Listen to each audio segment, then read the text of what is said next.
everybody. So, another thing I wanted to show y'all was if you're driving a GM, especially if you're driving a GM truck, you ever have to slam your door to get it to shut properly? Well, you may think to yourself, maybe it's this latch right here, which it's possible, but it's usually not. And if you think it's your latch having an issue, you can get you some spray lubricant, and you can spray it into the little latch assembly onto what's called the striker, and you can open and close it a few times and see if it does help. Maybe it does. If it does, great. But the most common issue, like I said, especially with GM, is the door hangs. The best way to check that is bring your door up to about this level right here, get it behind it, and pick up on it.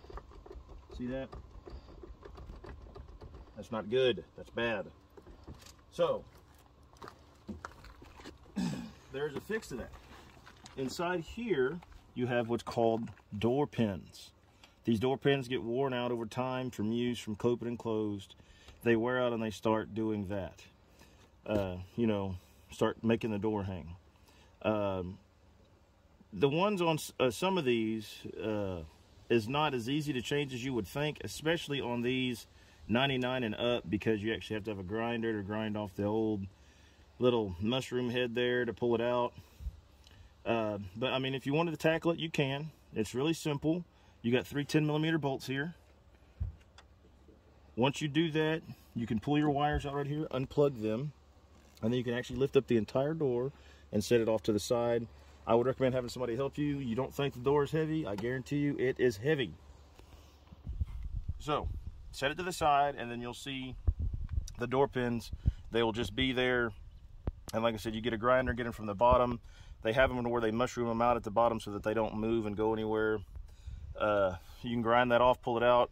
You want to get the ones, especially on these 99 and up, you want to get a certain door pin. You want to get the ones that have the ones that are screw on. They have little nuts. You don't want the little clip-on pin ones. Those suck really bad, and they're not going to solve your problem. You want to get the ones with the little bolt and the nut.